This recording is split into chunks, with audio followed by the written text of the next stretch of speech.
Welcome everyone to our lecture on conducting a situation analysis. In this lecture, I'm going to present to you several models that will be useful for you when you are conducting a situation analysis in preparation for strategic planning.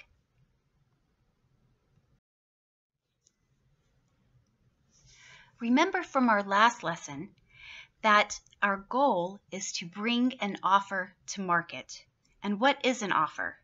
An offer is the specific marketing mix that we design to meet the needs of a target segment that we wish to pursue. And we need to be able to design a marketing mix that will win the business of that target segment relative to our competition. Therefore, we have to have a differential advantage against our competition, and we have to have keen insights into what our target audience wants in the products and services that they are purchasing. The marketing mix is made up of 4 or 7 Ps, depending upon whether we are bringing a good or a service to market, or whether we're bringing a hybrid of a good and service to market. And I've included the 7 Ps on the slide here just as a review for you from our last unit.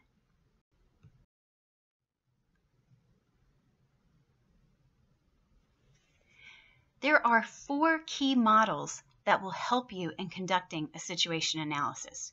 And I should also point out before I begin to go through these 4 models that even though you actively conduct a situation analysis as part of the strategic planning process, it's not something that just ends when your strategic planning ends. Because really you have to always be analyzing the environment, monitoring what's happening so that you can instigate changes if needed. Changes if you spot an opportunity that is quickly developing, if you see an action on the part of a competitor that you need to be able to respond to. Any of those kinds of things you need to be constantly monitoring to be aware of so that your company can be as proactive as possible. But in the act of strategic planning, we would use these 4 models as we go through the situation analysis. And the first one is on the slide now. It's called the 5C analysis. And really, I think the best way to think of this one is that it's an overview of all of the things that should go into your overall situation analysis. And those are, of course, your company and the resources that you have available, the strengths and weaknesses that you have, the objectives of the company. You would take into account the mission and vision, any sort of technology that is unique to that company, and your company culture. And we'll talk more about strengths and weaknesses in our next slide, but it's what your company brings to the situation. So that's our first C. The second C is the customers. Who are we after? What do they value? And how can we satisfy them? Now, even though we have customers here in this 5C analysis, we're not going to cover that in more depth in Unit 2. We have a lot more on customers in Unit 4. We're going to go through the segmentation process, the targeting process, and then in Unit 5, we're going to specifically talk about the 5 types of value that are relevant to prospective customers when they are evaluating us versus the competition. And so we'll be covering more about customers in Units 4 and 5. We also need to consider our competitors. So competitors is the third C in our 5C analysis. And we'll go in more depth about who those competitors are, what the sources of competitors are for us as we analyze the situation in the Porter's 5 Forces analysis, which we're going to talk about in just a few moments. We also need to consider any collaborators that might be relevant for us. If we think about the business as a value chain, which is another model from Michael Porter out of Harvard, then we would view all of our partners or collaborators as part of that value chain, helping us to bring our bring our offer to market. And those collaborators could be upstream or downstream, meaning they might be vertically integrated. They could also be horizontally integrated. They could be suppliers, they could be buyers, but we have a shared interest, because when we can collaborate, we can all be able to have a win-win situation.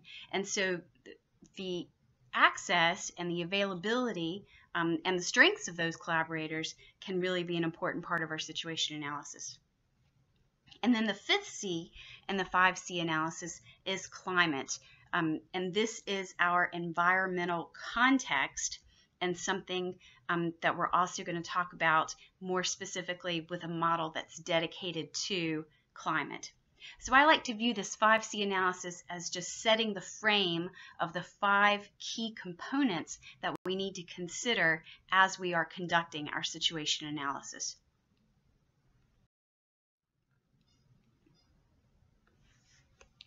The image that you see on your slide now is the basic structure of a SWOT analysis. And the SWOT analysis is perhaps the most well-known and most used model in strategic planning around the world. And it's simply an acronym. It stands for strengths, weaknesses, opportunities, and threats. So you can see it's pretty simple. It's very straightforward. Strengths and weaknesses are internal to the firm, and the strengths will help us as we are pursuing our objectives, and the weaknesses could be harmful to us as we're pursuing our objectives. And then the opportunities and threats are helpful things that are external to the firm, and the threats are harmful things that are external to the firm. Now, when you go through and you are listing these strengths, weaknesses, opportunities, and threats, it could be that the matrix you develop has potentially hundreds of bulleted items in each of these squares in the matrix. That's not your goal. Your goal is not to come up with the longest list of strengths, weaknesses, and opportunities and threats. The goal is to identify the relevant strengths, weaknesses, opportunities, and threats. That said, if you don't really push yourself to think, and dig deep for additional items, you may miss something that's very important. So I like to view the SWOT analysis process as a process where you do everything you can to create the most comprehensive list for each item, for each category, and then narrow that list down to the items that are relevant to the objective that you're pursuing, the specific situation that you're dealing with. And then you'll end up with a more narrow list, but a list of strengths, weaknesses, opportunities, and threats that truly help you plan in the strategic planning process. So that's important to do. The second thing that I really want to emphasize about the SWOT analysis is that it is quite common for people to make a mistake when identifying opportunities. And I think that occurs because we use this word opportunity in 2 different ways in marketing strategy. We use it here to identify external conditions that are helpful to our firm, and we use it in a market opportunity analysis to identify actions or valuable market opportunities that we could acquire and be able to win growth, revenue, market share. And so the difference between those is, in the SWOT analysis, the opportunity is just a condition in the environmental context that happens to be helpful to us or could be helpful to us. When we are doing the market opportunity analysis, and that's what we'll do in Unit 3, then it's a specific step that we could take to take advantage of something. So when you're in the SWOT analysis, if you catch yourself bulleting something like market to a new demographic to gain additional sales, okay, well, that's a market opportunity. That's not an external helpful context. So you want to be very careful about that, because the word opportunity, unfortunately, is used in both models, but they mean entirely different things. So when you're identifying the opportunities and threats, the best thing to do is to consider the factors in the environment that could be helpful or harmful for the organization. And what that means is that the exact same list of factors could be opportunities or could be threats or could be both, depending upon how the firm ultimately responds. So look at those factors and pull the opportunities and threats from them. So now you should be asking, what are those factors? I'm going to show you next.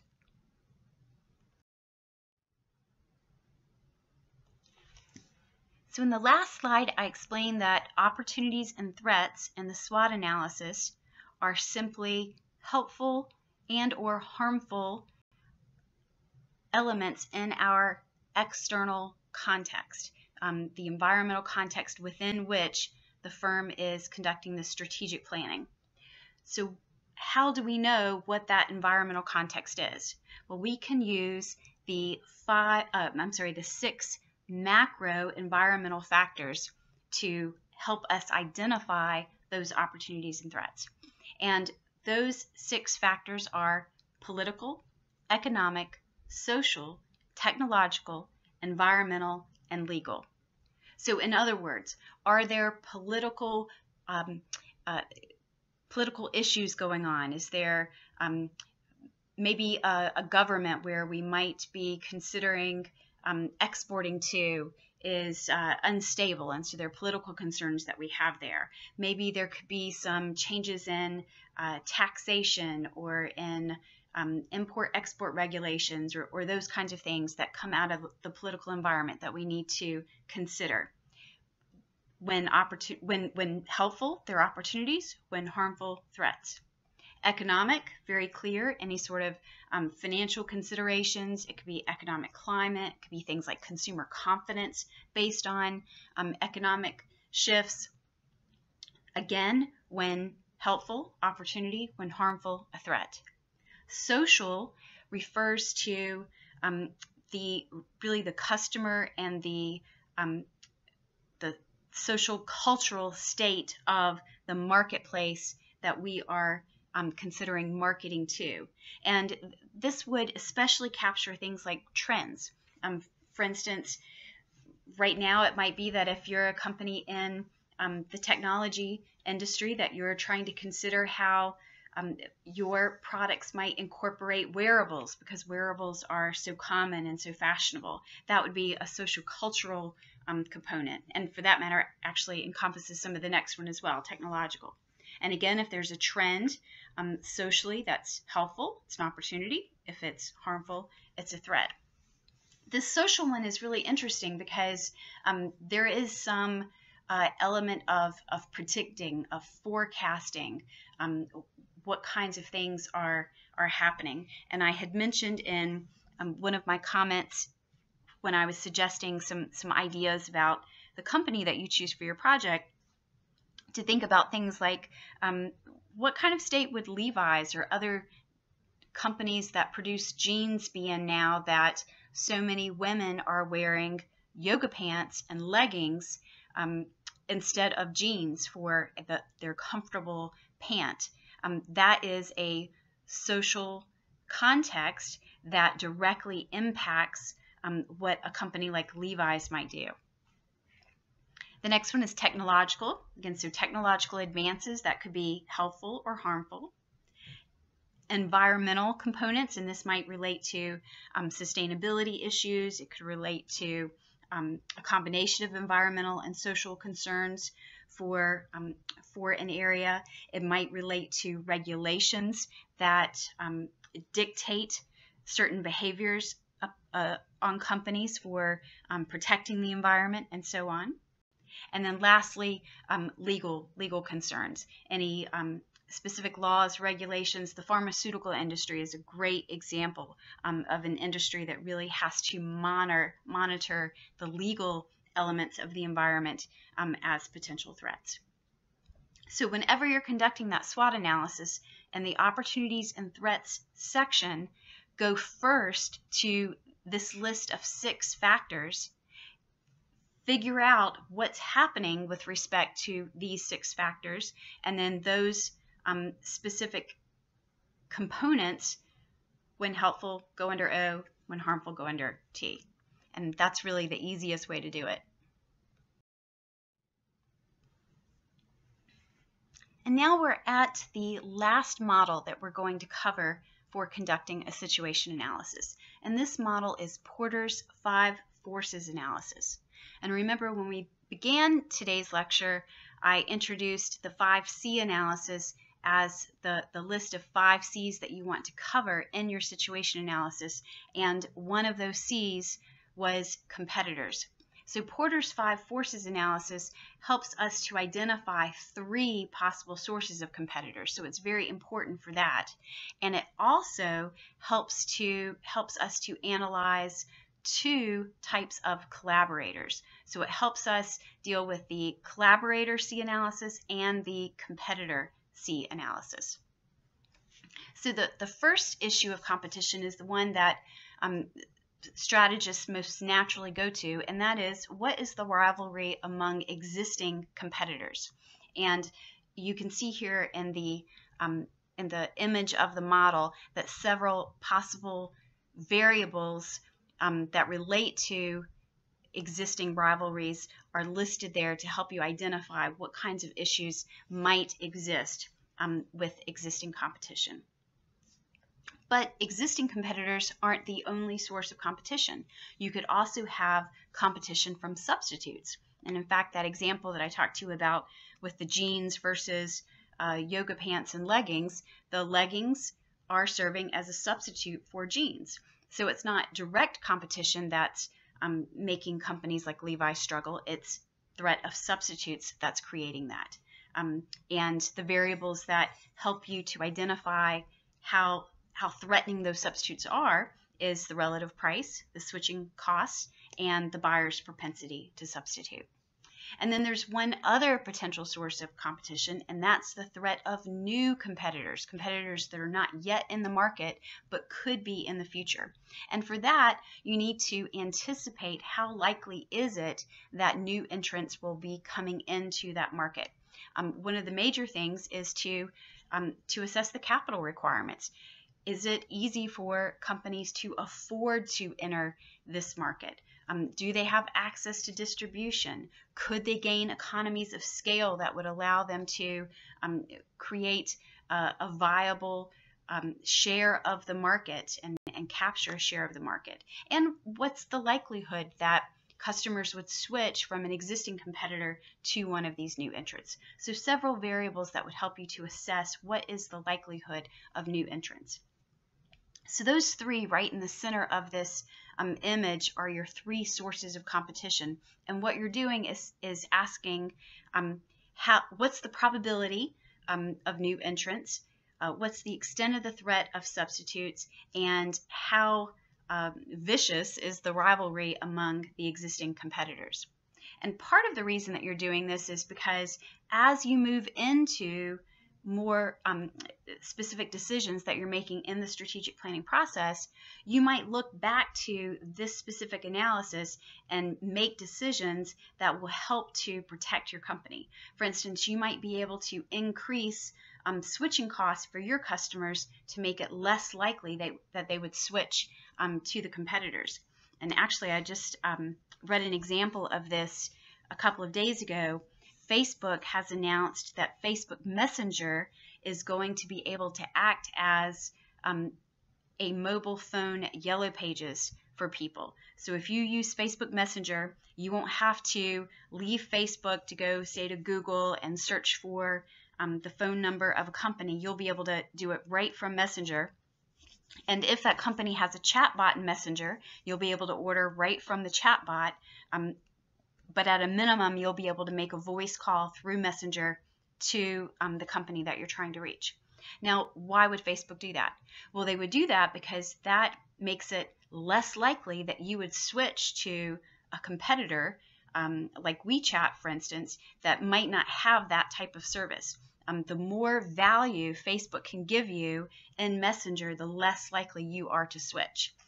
So that step may not actually create any revenue for Facebook, although it probably will, but at a minimum, it would help to enhance their ability to compete against other rivals. So that's the kind of thing that you're thinking about when you're looking at these three sources of competition.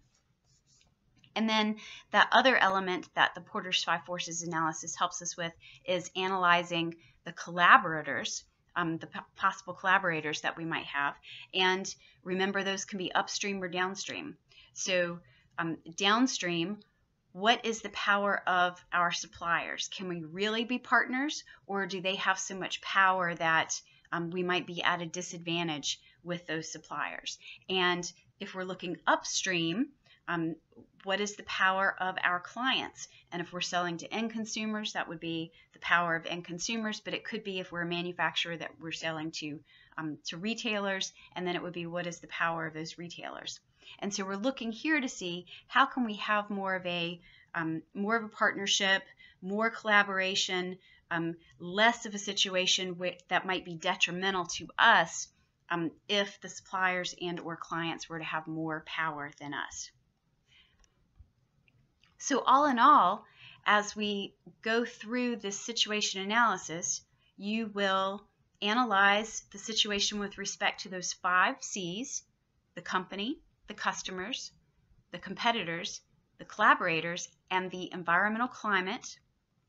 And then you'll use the SWOT analysis to figure out the strengths and weaknesses of your company, the opportunities and threats to figure out the climate of the environment.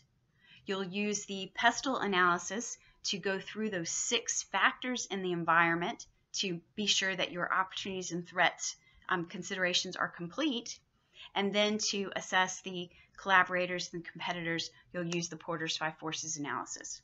And note, of course, that the main element missing here is more depth on the customer C, but we're going to get that when we go through segmentation and targeting a little bit later in our course.